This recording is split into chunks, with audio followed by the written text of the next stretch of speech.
علامہ ابو نصر رحمۃ اللہ علیہ نے لکھا ہے کہ غار ثور پہ نا حضرت ابو بکر صدیق رضی اللہ تعالیٰ عنہ نے نبی کریم علیہ السلام کی خدمت میں عرض کیا تھا کہ یا رسول اللہ صلی اللہ تعالیٰ علیہ وسلم آپ رکیں، پہلے میں جاتا ہوں، آپ رکیں پہلے میں جاتا ہوں، پھر آپ تشریف لائیے گا۔ تو وہ فرماتے ہیں کہ یہ بات اس بات کی طرف اشارہ ہے کہ جس دل میں ابو بکر صدیق پہلے آئے وہیں حضور تشریف لایا کرتے، اگر جناب صدیق نہ آئے تو پھر حضور بھی۔ وہ فرماتے ہیں نبی پاک علیہ السلام نے چونکہ کبھی کسی کا احسان رکھا نہیں، حضور نے فرمایا چل ٹھیک ہو گیا، ابو بکر سودا کر لیتے، وہ یا زبان حال سے سودا ہو گیا۔ غار میں پہلے صدیق گئے اور پھر حضور آئے، اور مزار میں پہلے حضور گئے پھر صدیق آئے، فرمایا جا تجھے بدلا دی۔ حضرت ابو بکر صدیق رضی اللہ تعالیٰ عنہ وہ خوبصورت آدمی ہیں جنہوں نے اپنا اعتماد بنایا تو بنایا کہاں؟ امام الانبیاء کی بارگاہ میں۔ اور میں حیران ہوتا ہوں کہ یہ کس طرح کا سونا سا بندہ ہے جس پر نبی پاک نے اعتماد کیا اور سب سے زیادہ کیا، اور وہ چیزیں جو بندہ کہتا ہے نا کہ یار یہ تو میری پراپرٹی ہے، یہ سارا کچھ، اس طرح کا حضور کا رویہ۔ حضرت صدیق اکبر بھی موجود نہیں، حضرت عمر بھی موجود نہیں۔ ایک بندے نے آ کے عرض کی یا رسول اللہ صلی اللہ علیہ وسلم ایک عجیب واقعہ ہوا، یہ بخاری میں ہے، حضور ایک عجیب واقعہ ہوا ہے، ایک بندہ بیل پہ سوار ہوا ہے، بیل بول پڑا ہے، بیل نے اس کو بول کے کہا ہے کہ بھائی میں نا ہل چلانے کے لیے ہوں، کھیتی باڑی کے لیے ہوں، میں سواری کے لیے نہیں، سواری کے لیے دوسرے جانور ہوتے ہیں۔ آپ کو پتہ ہے سواری گھوڑے پہ ہوتی ہے، اونٹ پہ ہوتی ہے، تو میں کوئی سواری کے لیے نہیں، میں تو ہل کے لیے ہوں۔ وہ بول پڑا ہے، پوچھنا چاہتا تھا حضور یہ بات ماننے والی ہے؟ پوچھنا چاہتا تھا۔ وہاں نہ حضرت ابو بکر ہے نہ حضرت عمر ہے، حضور کیا فرماتے ہیں؟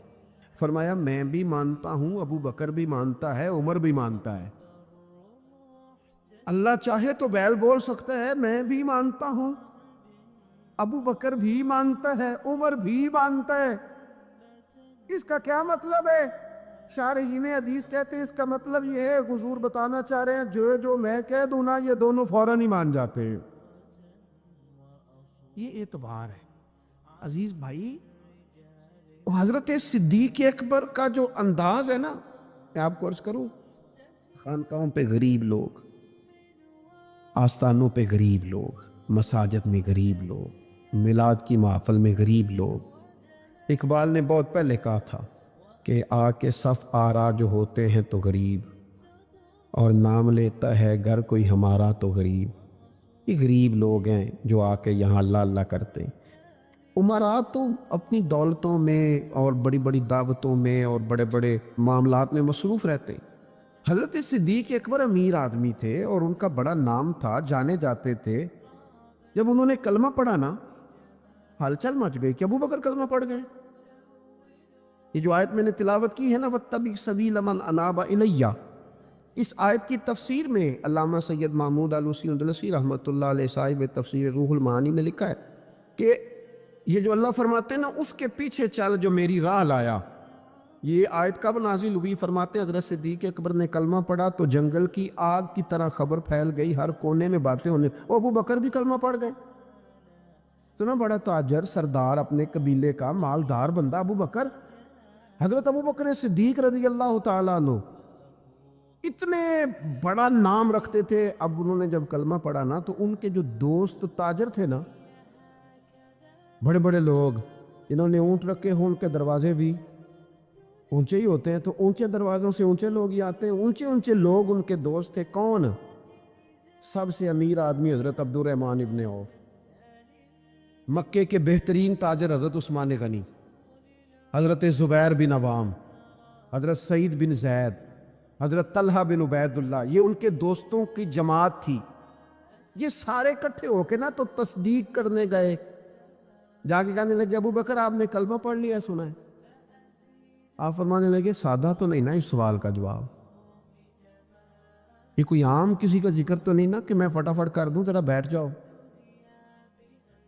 یہ بات کہ میرے دل آمنہ کے لال کی باتیں کرے، ذرا بیٹھو نا، تسلی سے بیٹھو۔ بیٹھ گئے، حضرت صدیق اکبر نے بات شروع کی، انہوں نے نا کلام شروع کیا تو اس میں والہانہ پن اتنا تھا، پیار اتنا تھا، انہوں نے حضور کا تذکرہ یوں کیا، کبھی اخلاق کی بات، کبھی کردار کی بات، کبھی تعلیم کی سچائی کی بات، کبھی زبان کی صداقت کی بات، کبھی لفظوں کی رعنائی کی بات، کبھی نبی پاک نے جو حقوق بتائے ان کا ذکر، اس انداز میں حضور کا ذکر کیا کہ وہ جو تصدیق کرنے آئے تھے نا کہ آپ نے کلمہ پڑھا کہ نہیں پڑھا، وہ سارے بھی کلمہ پڑھ کے مسلمان ہو گئے، وہ بھی سارے سودا لینے کے لیے بازار گئے ہم، اور ہاتھ اس کے بکے جس کے خریدار گئے ہم، وہ بھی سارے حضور کی بارگاہ میں آ گئے حضرت صدیق کے ساتھ اور کلمہ پڑھ گئے۔ یہ جو اعتماد ہے نا حضرت صدیق اکبر کو حاصل، نبی پاک کا اعتماد، یہ ہمیں بتاتا ہے کہ دنیا میں قیمتی چیز اعتماد ہے۔ یعنی آپ پر کوئی اعتماد کرتا ہے کہ نہیں؟ غریبی آ گیا نا، اتنا مشکل مسئلہ نہیں، حالات اوپر نیچے ہوتے رہتے، لیکن آپ کا اعتماد کس طرح کا ہے؟ سوسائٹی میں آپ کو کس نام سے جانا جاتا ہے؟ آپ کے اپنے کیا رائے رکھتے ہیں آپ کے بارے میں؟ ان کا یہ خیال ہے کہ یہ بندہ قابل اعتماد نہیں، یہ ہر جماعت کا ممبر ہے، ہر گروپ کا ہی بندہ ہے، ادھر بھی ہے ادھر بھی ہے، وہاں بھی ہے یہاں بھی ہے۔ تو آپ اگر با اعتماد نہیں تو پھر کچھ بھی نہیں، اور اگر آپ کا اعتماد ہے تو پھر بڑا مزیدار ہوتا ہے وہ آدمی جو غریبی میں بھی ساتھ ہو، امیری میں بھی ساتھ ہو، شہرت میں بھی ساتھ ہو، گمنامی میں بھی ساتھ ہو، وہ بڑا کمال شخص ہوتا ہے۔ وہ ایک درویش کہا کرتے تھے حضرت صدیق اکبر کا کمال یہ ہے کہ انہوں نے یاری تو مکے میں لگائی تھی، یاری لائی سانے مکے چ تے جوان کرائی سانے بدر چ تے نال نبھائی نے قبر چ، پانی پرن سہیلیاں تے رنگا رنگ کڑے، اسی تے پھر پیا اس دا ہی جانیے جس دا توڑ چڑھے۔ ایک ایسی عجیب دوستی، ایک قبر تک ساتھ، کیا مقدر ہے صدیق و فاروق کے، جن کے گھر رحمتوں کے خزینے میں۔ حضرت ابوبکر صدیق پر اعتماد کیا گیا، پیار کیا گیا، حضور نے ان کو نوازا۔ نبی پاک کا خیال تھا کہ ہر معاملے میں کئی باتیں بتا سکتا ہوں، کہ حضرت عمر جیسے آدمی نے کہا یا رسول اللہ یہ فیصلہ کیوں ہو گیا، آپ سچے، قرآن سچا، اسلام سچا، کیوں ہو گیا؟ تو نبی پاک نے فرمایا اس لیے ہو گیا کہ تیری سمجھ میں نہیں بھی آ رہا، صحابہ کی نہیں بھی آ رہا، تو پھر بھی اللہ کا رسول ہے۔ لیکن حضرت صدیق اکبر سے جب جا کے انہوں نے پوچھا کہ یار یہ فیصلہ ہو گیا ہے، کیسے ہو گیا؟ تو آپ نے وہی لفظ کہے جو حضور نے کہے تھے، فرمایا عمر چپ کر جا، وہ اللہ کے رسول ہے۔ یہ جو خاص لگاؤ ہے نا کہ جو سونا کہہ دے گا، وہ جس وقت کہہ دے گا، وہ جس حال میں کہہ دے گا، وہ جس طرح کہہ دے گا، اور یار پیارا ہوتا ہے وہ بندہ جس کا آپ کو پتہ ہوتا ہے مینوں نہ نہیں کر سکتا، میں وڈ بھی چھٹیا تے میرا ہے، دھتکار بھی دیا تو میرا ہے، میں نے نا اس پہ سارا وزن بھی ڈال دیا تو میرا ہے، رات کو بھی میرا ہے، دن کو بھی میرا ہے، دھوپ میں بھی میرا ہے، چھاؤں میں بھی میرا ہے، یہ کہیں جا نہیں سکتا۔ اس کو میں کہوں گا تو پیسے بھی لائے گا، جائیداد بھی لائے گا، نام بھی سارا میرے نام کر دے گا۔ وہ اگر یہ ساری صلاحیتیں کسی نے دیکھنی ہو تو حضرت صدیق اکبر میں ملے گی، ہر شے اپنا بچائے۔ ایک دن حضور نے فرمایا ابو بکر تیرے مال نے بڑا نفع دیا، تو رو پڑے، کہنے لگے سونیا میرا کدو تے تہاڈا ہے، نہیں سمجھے آپ بات؟ ہم نے لفظوں میں بات کی ہے، حدیث سیاستہ میں موجود ہے۔ ابو بکر کے مال نے بڑا نفع دیا تو حضور نے میرا مال کہا تھا، کہنے لگے سونیا مال بھی تہاڈا ہے، جان بھی تہاڈی، کیا پیش کروں آقا، کیا چیز ہماری ہے، یہ دل بھی تمہارا ہے، یہ جان بھی تمہاری ہے۔ آپ کا یا رسول اللہ ہمارا تھا کب؟ کچھ بھی نہیں۔ نبی کریم صلی اللہ علیہ وسلم کا جو خاص اعتماد ہے نا، جو خاص حضور سید عالم علیہ السلام کا پیار ہے۔ صحیح بخاری میں ایک حدیث ہے بڑی انوکھی، ایک عورت آئی حضور کی خدمت میں، اس نے نا کوئی حاجت سرکار کی بارگاہ میں عرض کی تو نبی پاک صلی اللہ علیہ وسلم نے اس سے کہا دوبارہ آنا۔ خواتین نا بعضوں کا زیادہ گہرائی میں اتر کے بات کرتی ہیں، اس نے بھی ذرا گہرائی میں اتر کے سوال کیا، کہنے لگی یا رسول اللہ اگر میں آئی اور وقت جدائی کا ہوا، آپ ملے نہ، ملاقات نہ ہو سکی، تو حضور پھر کیا کروں؟ نبی کریم علیہ السلام نے فوراً فرمایا میں نہ تجھ سے ملا نا، اگر تو ابو بکر صدیق تو ملے گا نا، آپ کو ابو بکر صدیق تو ملیں گے نا، ان سے ملاقات کر لینا۔ خاص نبی پاک صلی اللہ تعالی علیہ وسلم نے نا اعتماد کیا حضرت صدیق اکبر کا، اور گہرا، اور حضور کی نا یہ خواہش تھی کہ ابو بکر صدیق سے ساری امت پیار کرے۔ حضور نے فرمایا ابو بکر کے مال نے مجھے بڑا نفع دیا، انہوں نے اپنی جان کے ساتھ میرے ساتھ بڑی وفاداری کی۔ امام سیوطی حدیث لائے ہیں، حضور نے فرمایا ابو بکر سے پیار کرنا اور ابو بکر کا شکریہ ادا کرنا میری ساری امت کے لیے ضروری ہے۔ کیا ہی اچھا ہو کہ 22 جمادی الثانی کو چھٹی ہو حضرت صدیق اکبر کے نام،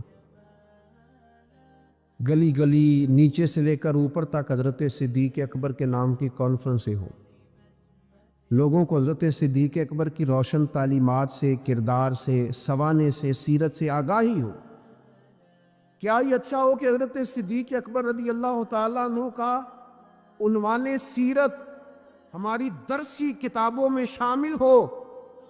یہ جو خود غرضی کا دور آیا ہے، بے وفائی کا دور آیا ہے، یہ جو اپنے حصے کا لالچ بٹورنے کا دور آیا ہے، اس دور میں ضرورت زیادہ بڑھ گئی ہے کہ حضرت صدیق اکبر کا ذکر کیا جائے۔ اگر وفاؤں کے عنوان مرتب کر کے کوئی دنیا کو دینا چاہے تو حضرت صدیق اکبر کی زندگی مرتب کر کے دے، تاکہ لوگ اپنی طبیعتوں کے اندر وفا لا سکیں، پیار لا سکیں، محبت لا سکیں۔ یہ بہت ضروری ہے۔ اللہ کرے ہماری حکومتوں کی ادھر بھی توجہ جائے، اور چلیں حکومتوں کی تو توجہ جو جانی ہے سو جانی ہے 22 جمادی الثانی کو۔ ہم سب کو تو ان کا دن منانا چاہیے کہ نہیں منانا چاہیے؟ گھر گھر ان کا ذکر ہونا چاہیے کہ نہیں ہونا چاہیے؟ ان کا تذکرے سے ہماری اولادوں کے دلوں کو ہمیں منور کرنا چاہیے کہ نہیں کرنا چاہیے؟ جگہ جگہ ان کا ذکر ہو، کس لیے ہو؟ کہ حضور نے فرمایا ہے کہ ابو بکر کا شکریہ بھی ادا کرو اور میرے ابو بکر سے محبت بھی کرو۔ کیوں؟ اس لیے کہ سرور کائنات صلی اللہ تعالی علیہ وآلہ وسلم نا حضرت صدیق اکبر سے بڑا پیار کرتے۔ بخاری شریف میں نا ایک عجب روایت ہے، انوکھا اس کا طرز ہے اور سمجھنے لائق ہے۔ حضرت ابو دردہ رضی اللہ تعالیٰ عنہ فرماتے ہیں کہ کسی بات میں نا حضرت عمر فاروق رضی اللہ تعالیٰ عنہ اور سیدنا ابو بکر صدیق رضی اللہ تعالیٰ عنہ کی شکر رنجی ہو گئی، اختلاف رائے ہو گیا، لوگ کٹھے رہتے ہیں تو ہو بھی جاتا ہے۔ آپ فرماتے ہیں اختلاف رائے ہو گیا تو حضرت ابو بکر صدیق فرماتے ہیں کہ میں نے پہلے سخت بات کی تھی، پھر مجھے احساس ہوا تو میں نے عمر سے معافی مانگی، لیکن سیدنا عمر کے مزاج میں جلال تھا، طبیعت میں، انہوں نے معاف کرنے سے انکار کر دیا۔ حضرت صدیق اکبر وہاں سے نکلے اور سیدھے نبی کریم کی بارگاہ میں حاضر ہوئے۔ تھوڑی دیر گزری تو حضرت عمر کہتے ہیں مجھے بھی احساس ہوا کہ ارے یار، جب حضرت ابو بکر نے درگزر کا کہا تھا تو مجھے کر دینا چاہیے تھا، میں نے بات کو طول دیا۔ فرماتے ہیں میں ان کے گھر گیا تو پتہ چلا وہ تو حضور کی بارگاہ میں گئے ہوئے۔ فرماتے ہیں میں وہاں سے نکلا، نبی کریم کی بارگاہ میں حاضر ہوا۔ حضرت صدیق اکبر نے بات سنا دی تھی، یا رسول اللہ صلی اللہ علیہ وسلم مجھ سے ایک سخت بات ہو گئی، عمر ناراض ہو گئے، پھر میں نے معافی چاہی لیکن عمر نے معاف نہیں کیا۔ حضرت ابو دردہ فرماتے ہیں جناب عمر جب حضور کی بارگاہ میں آئے تو میں نے نبی پاک کے چہرے پہ جلال دیکھا،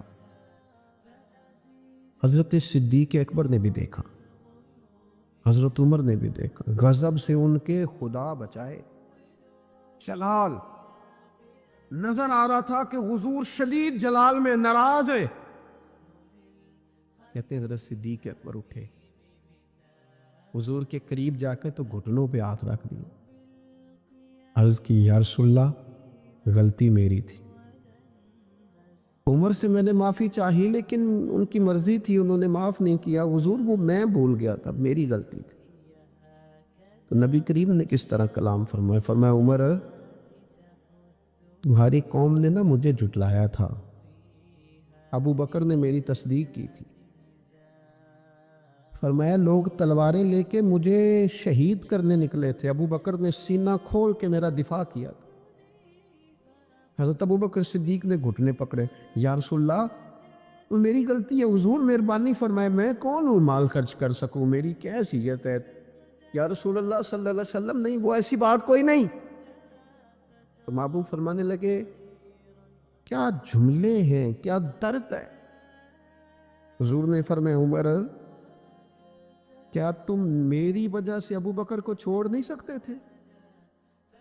مانا کیا ہے کہ اگر بات ہو بھی گئی تھی تو تم میرا جان کے، میرا محبوب جان کے، پیارا جان کے چھوڑ نہیں سکتے تھے؟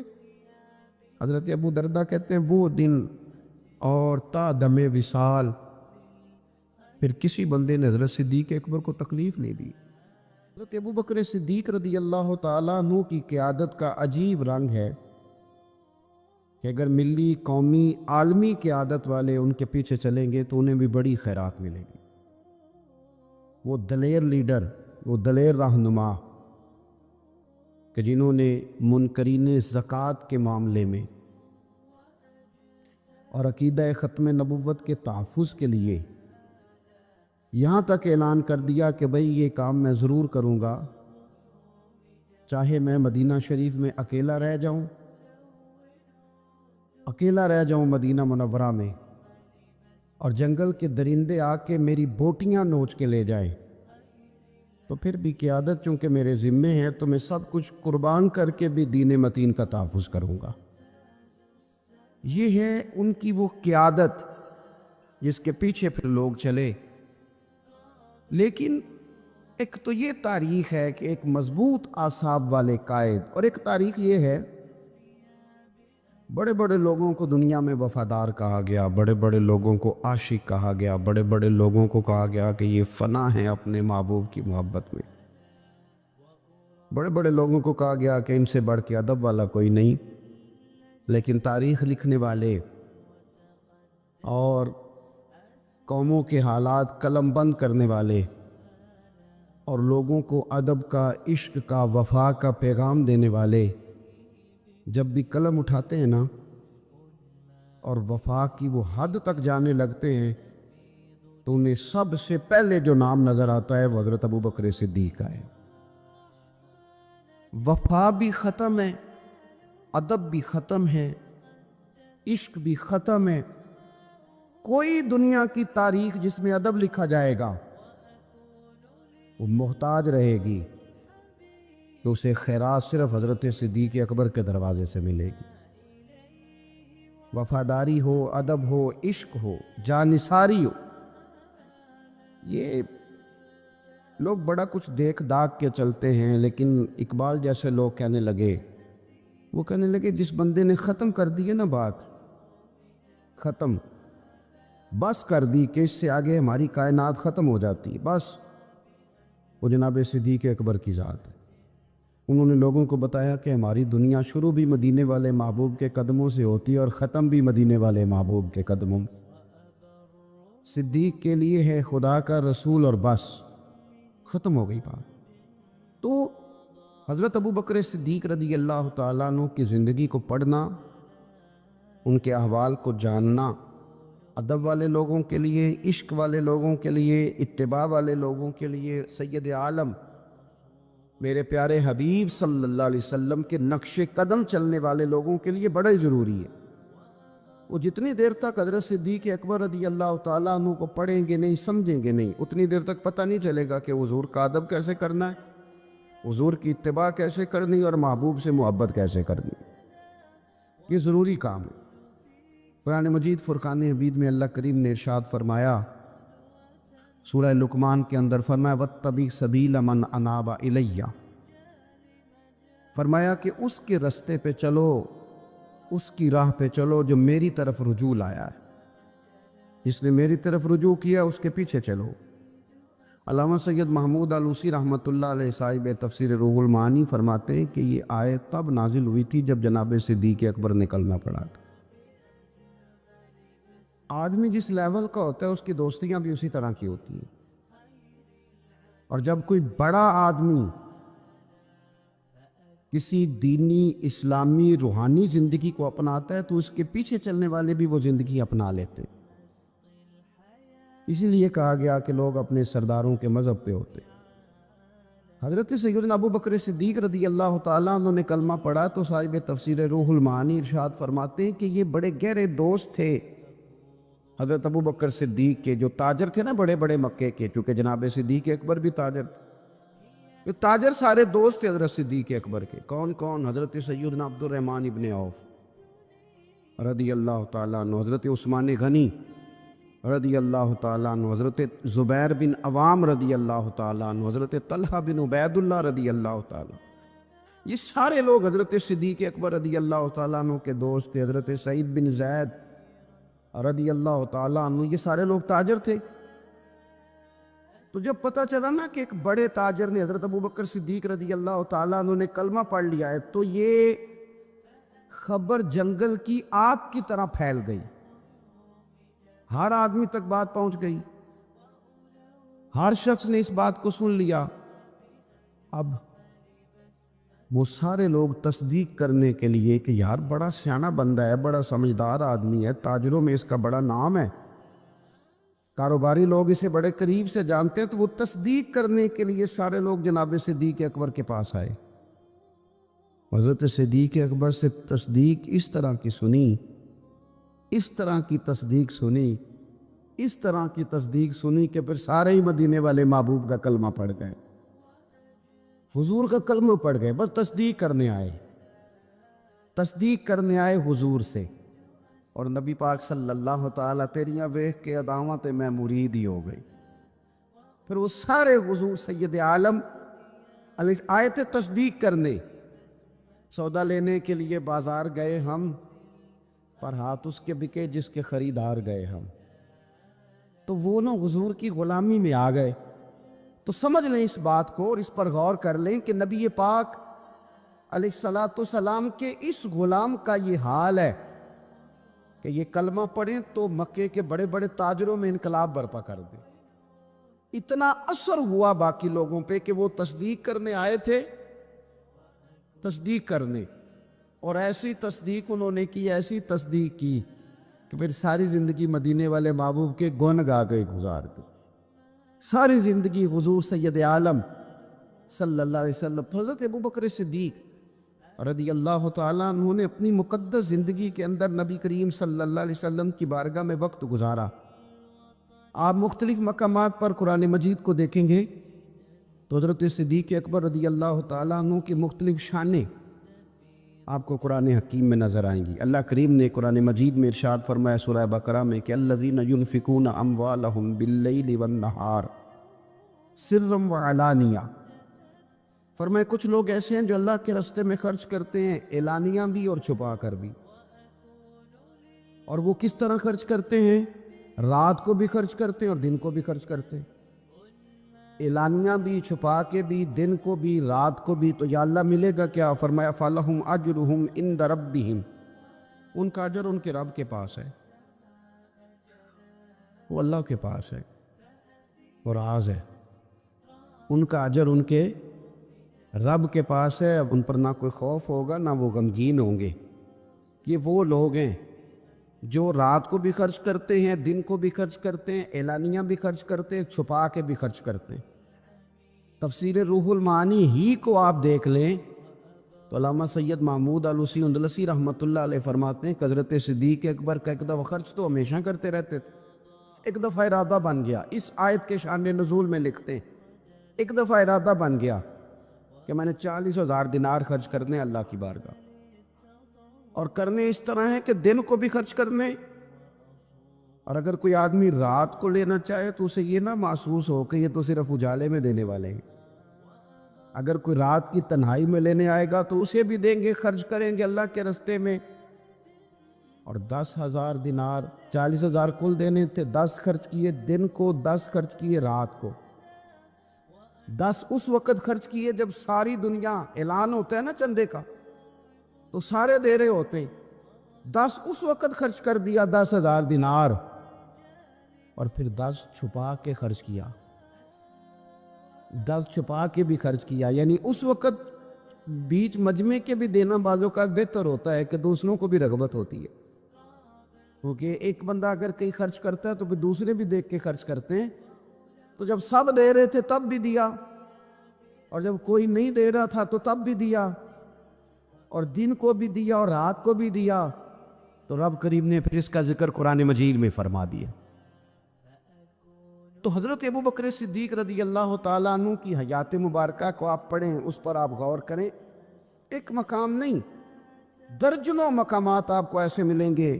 اسی طرح امام فخر الدین رازی رحمۃ اللہ علیہ تفسیر کبیر میں فرماتے ہیں کہ یہ جو آیت ہے نا, ان الذین قالوا ربنا اللہ ثم استقاموا تتنزل علیہم الملائکہ, بے شک وہ لوگ جنہوں نے کہا کہ ہمارا رب اللہ ہے پھر وہ اس پر قائم ہو گئے تو ان پر فرشتے اترتے ہیں.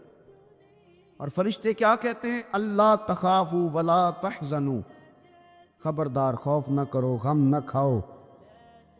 وَأَبْشِرُوا بِالْجَنَّةِ الَّتِي كُنْتُمْ تُوعَدُونَ, اور خوش ہو جاؤ اس جنت پر, تمہیں خوشخبری دینے آئے ہیں اس جنت کی جس کا رب نے تمہارے ساتھ وعدہ کیا ہے.